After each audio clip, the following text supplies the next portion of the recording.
नमस्कार, बहुत बहुत स्वागत है आपका क्राइम तक में। मैं फ़र्रुख हैदर हूँ और मेरे साथ हमारे साथी चिराग गोठी जी हैं। और ये कौन है, इनका तारुफ अभी हम थोड़ी देर में कराएंगे, क्योंकि ये आम आदमी से जुड़े हुए हैं आम आदमी पार्टी से नहीं, बल्कि ये हमारे आप जैसे ही आम आदमी हैं जो बिल्डरों के चक्कर में फंस गए हैं। हमारी जो बिल्डरों के ऊपर सीरीज़ चल रही है, हम आज उसी को कंटिन्यू करेंगे। बहुत सारे लोगों ने कमेंट करके अपने अपने सवाल हम लोगों से पूछे हैं, जिसमें मैं नाम बता देता हूँ। करण जाखर जी हैं, प्रतीक राज द्विवेदी हैं, और स्वप्निल हैं, नीलम अरोरा हैं, मनीष सिंह हैं, वीरेंद्र गर्ग हैं। इन तमाम लोगों ने अपनी अपनी लोकेशन, अभी चोपड़ा हैं, इन्होंने अपनी अपनी लोकेशन और क्या क्या इनके साथ प्रॉब्लम हुई, इन्होंने सवाल भी पूछे, लोकेशन ही बताई। और इन तमाम सवालों को मैंने ख़ुद सुप्रीम कोर्ट के एक वकील हैं जो प्रॉपर्टी का जो केसेस होते हैं उनको देखते हैं, मैंने उनको ये सवाल भेजे हैं और वो आज रात तक हमें अपनी जो भी उनका जवाब है, क्या करना चाहिए क्या नहीं करना चाहिए जब प्रॉपर्टी ख़रीद रहे हैं, वो रिकॉर्ड करके भेजेंगे और हम कल उस जवाब के साथ आपके साथ हाजिर होंगे। लेकिन फ़िलहाल चिराग भाई ये बताइए कि ये कौन है? ये मेरे पास माइक है। दरअसल राजेश भाई हैं। राजेश भाई एक ऐसे विक्टिम हैं जो जिन्होंने हमारी तरह प्रॉपर्टी ली और ये सोच के ली कि मैं अच्छा घर लूँगा, और पैसे भी दिए।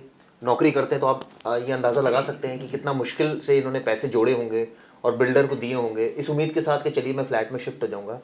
लेकिन एक्चुअली हुआ ये क्या हुआ, बताइए। नमस्कार से बताइए। जी, नमस्कार दोस्तों। मैंने 2010 में सुपर टैप में प्रोजेक्ट है इको विलेज 2 में, उसमें फ्लैट बुक किया था नोएडा एक्सटेंशन में। तो उस समय जब बुक किया था तो उनको 2.5 साल में मुझे प्रोजेक्ट को, फ्लैट को हैंड ओवर करना था। ठीक है। और 6 महीने का ग्रेस पीरियड था, अगर चलो मान लिए डिले होता तो 6 महीने और उसको मिलते, 3 साल में करना था। तो अप्रैल 2010 में किया था, तो उसको 2013 में मुझे हैंड ओवर करना था। ठीक है। आज 2021 पे हम खड़े हैं। उसके दौरान कितनी सरकारें आई गई, अथॉरिटी में कितने परिवर्तन हुए, लेकिन आम बायर्स की किसी ने आज तक नहीं सुनी। वो वहीं का वहीं हाशिए पे अटका हुआ है। आपको क्या फ्लैट मिला? ये फ्लैट मुझे अभी रिसेंटली मैंने लिया है, लेकिन वो किस कंडीशन में लिया वो मैं सब आपको डिटेल में बताऊंगा। क्योंकि 2013 से मैं बता दूंगी सबसे पहले कि राजेश जी बात कर रहे हैं नोएडा, ग्रेटर नोएडा की, और 2013 में इन्होंने बुक किया था और अब इनको जाके 2021 में, यानी कि करीब 8 साल बाद इनको ये फ्लैट मिला है। इतना लेट क्यों? 21 में नहीं सर, 11 साल बाद मिला एक्चुअल में। तो 2010 की बुकिंग थी। अच्छा। हाँ, डिले ये कह सकते हैं आप कि डिले मुझे जो मिला 8 साल का डिले के बाद मिला है। लेकिन इस दौरान हमने लीगल फाइट की, कई चीज़ें चल भी रही और हमारे दोस्त लीगल फाइट अभी भी कर रहे हैं। लेकिन सबसे बड़ी बात है, हर आदमी को लीगल पे विश्वास होता है कि कहीं से न्याय मिलेगा। वहाँ से न्याय मिलने में बहुत देरी हो रही है, वहाँ से टाइम से न्याय नहीं मिल पा रहा। अगर वो न्याय मिल रहा, अगर थोड़ा सा भी वहाँ पर फास्ट होता, क्योंकि हेयरिंग वहाँ पर NCDRC में केसेस चल रहे हैं। मैं इस पर भी आऊँगा। मैं चाहता हूँ आप शुरुआत से आप बताएं कि जैसे आपने जो प्रोजेक्ट लिया, आज आपको वो घर मिल चुका है? जी, अभी मैंने रिसेंटली लास्ट मंथ ही लिया है। ठीक है। वो भी बिल्डर की कंडीशन पे, कोई पेनाल्टी के रूप में उसने नहीं दिया, कुछ नहीं दिया। जो था उसने उसका सीधा कहना मेरे पास पैसे नहीं है, मेरा ये हिसाब बन रहा, आपको लेना हो तो लो, नहीं लेना तो लो। राजेश भाई कितना पैसा दिया था शुरुआत में? मैंने उसको दिया था, शुरुआत में एक्चुअल में किस्तों में गया था, बैंक से लोन भी था इस पर।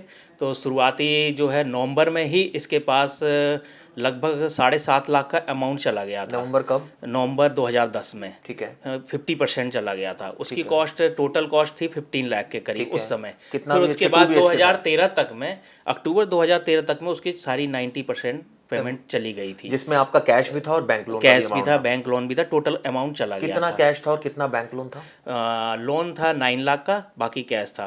वो किस्तों में करके 2013 तक इनका प्लान था CLP का। तो उसमें 8th फ्लोर पे इनको सारी 90% जानी थी पेमेंट, वो चली गई थी 90%। ठीक है। इनकी 2013 में, 2013 से लेके 2011 तक केवल हम EMI और रेंट दोनों देते रहे। तो बिल्डर ने आपको इस दौरान क्या क्या कहा? मतलब आपने जब उससे पूछा कि भाई टाइम निकल रहा है, आप डिलीवर क्यों नहीं कर रहे हैं?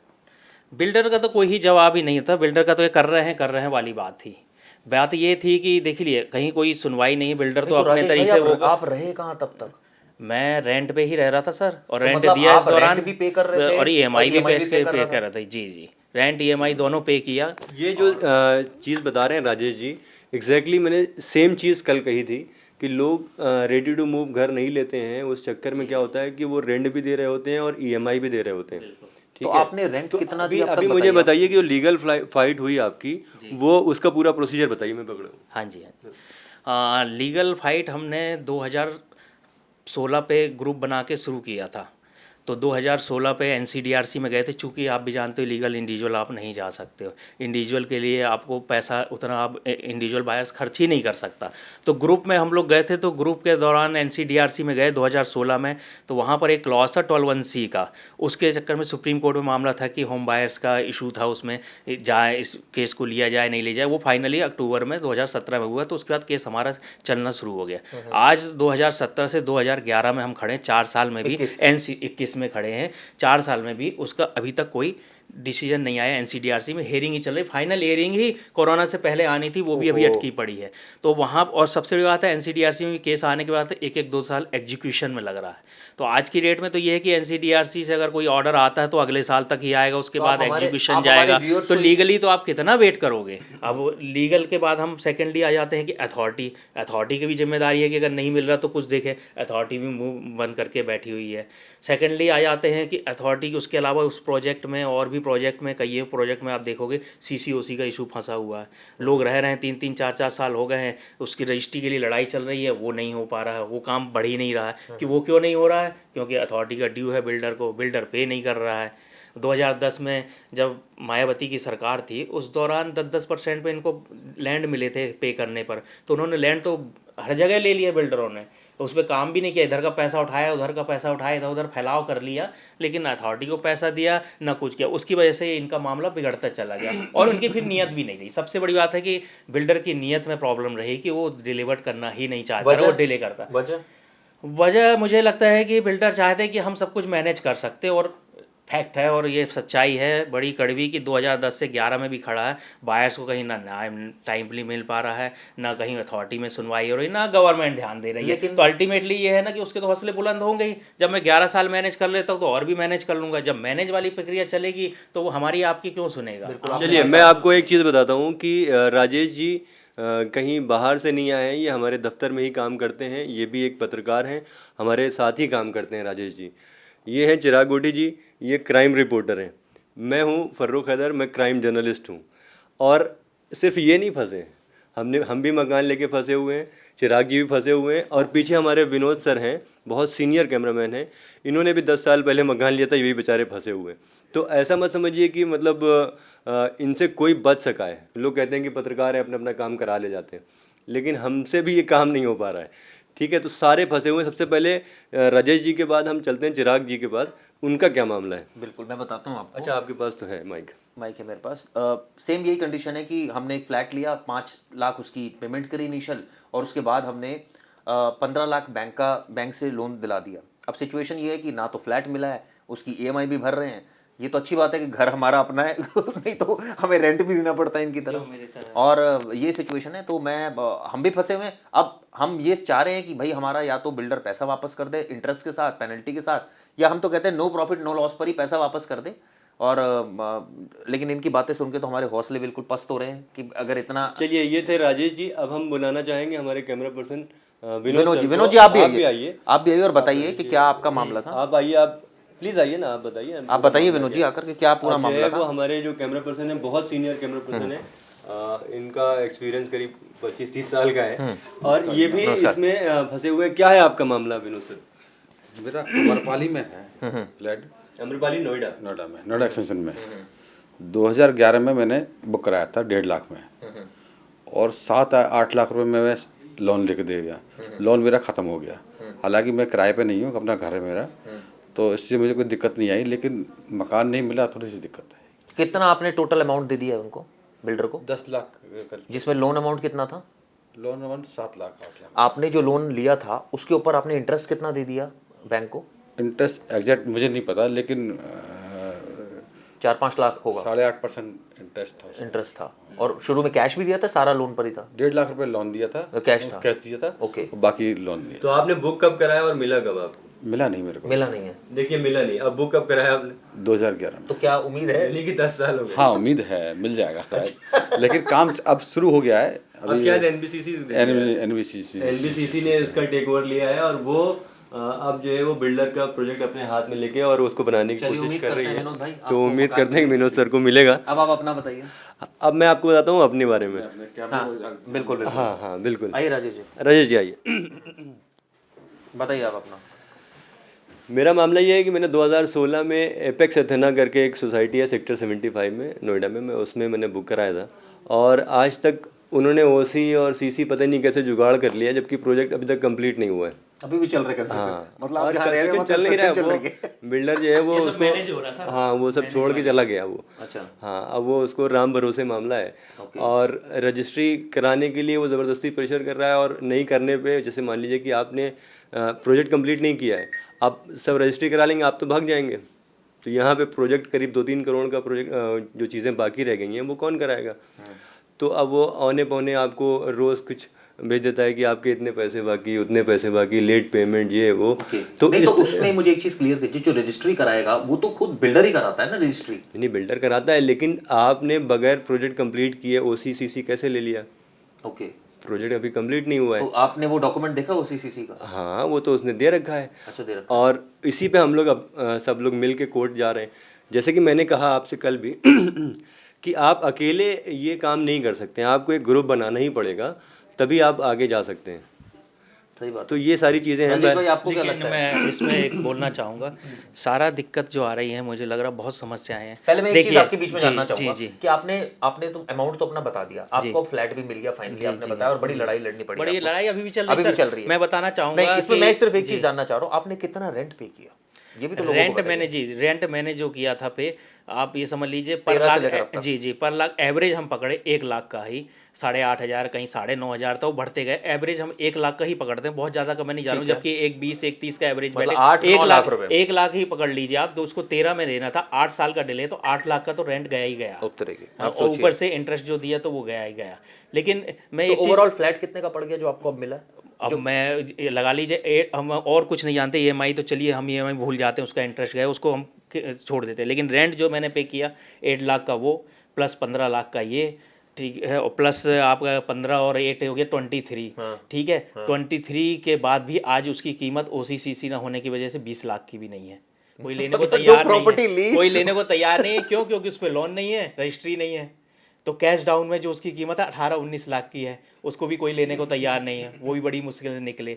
और तो और कई लोगों ने जो है 2014 में जो लिया, 13 में लिए, तो उसकी उस समय कीमत थोड़ी ज़्यादा थी, 24-24 लाख के लिए हैं, 26-26 लाख, उनकी तो कीमत आज की डेट में वो भी नहीं है, जो खर्च किया वो तो अलग है, उनकी कीमत के एक्चुअल 40 अभी आप वो अमाउंट नहीं जोड़ रहे हैं जो अमाउंट आपने ईएमआई वाला इंटरेस्ट दिया, बिल्कुल बिल्कुल, मतलब अगर वो भी आप जोड़ दीजिए तो फिर तो वो तो और ज़्यादा होता। तो वो तो एक्चुअल मेरा मानना है इस सब मामले में जो है ना, थोड़ी सी दिक्कतें लीगल ही आ रही हैं, लीगली थोड़ा सा स्ट्रांग हो, लीगल ही डिसीजन आए, क्योंकि जी क्योंकि हैदर भाई भी जैसे बोल रहे हैं, ग्रुप में भी आप चले जाइए, ज़्यादा लोग भी चले जाइए, लेकिन अगर डिसीजन अगर 4-4 5-5 साल बाद भी नहीं आएगा तो फिर आप क्या करोगे?